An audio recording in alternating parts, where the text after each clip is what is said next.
એક મસ્ત વાર્તા. એક વખત એક રામુ નામનો કુંભાર હતો.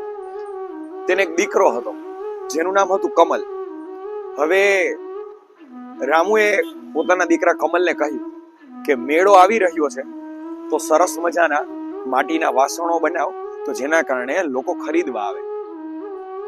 એટલે કમલે કહ્યું, હા કઈ વાંધો નહીં, હું 2 દિવસમાં જ 100 વાસણો બનાવી આપીશ સરસ મજાના. ત્યારે રામુ કહે છે કે ઉતાવળથી કામ નથી કરવું અને સંખ્યા ઉપર કામ ન કર, ધીરજથી અને ઓછું કામ કર પણ સારું કર. ઓછા વાસણો બનાવ પણ સારા બનાવ.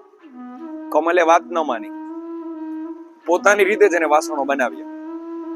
અંતે મેળામાં બંને સ્ટોલમાં ઊભા રહ્યા. કમલના વાસણો જોઈ લોકો મોઢું બગાડતા ગયા, પણ એ જ જગ્યાએ રામુ જે ખૂબ પ્રેમથી અને ખૂબ ભાવથી એને વાસણો બનાવ્યા હતા તો લોકો એની વાહ પણ કરતા હતા અને તેની પાસેથી વાસણો પણ લેતા હતા. અને સાંજ થઈ ગઈ છતાં કમલ પાસે કોઈ વાસણો લેવા ન આવ્યા. એટલે રામુ સમજાવે છે કે દીકરા, આપણે કેટલું કામ કરીએ ને એ મહત્વનું નથી, પણ કેવું કામ કરીએ ને એ ખૂબ મહત્વનું છે. અને તે બહુ મોટી ભૂલ કરી. તું સંખ્યા ઉપર ધ્યાન આપતો રહ્યો, નહીં કે તારા કામ ઉપર.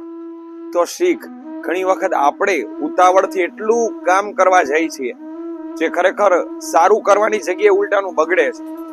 આપણે કેટલું કામ કરીએ એ મહત્વનું નથી, કેવું કરીએ ને એ મહત્વનું છે. તો થોડું કરીએ પણ સારું કરીએ. Thank you.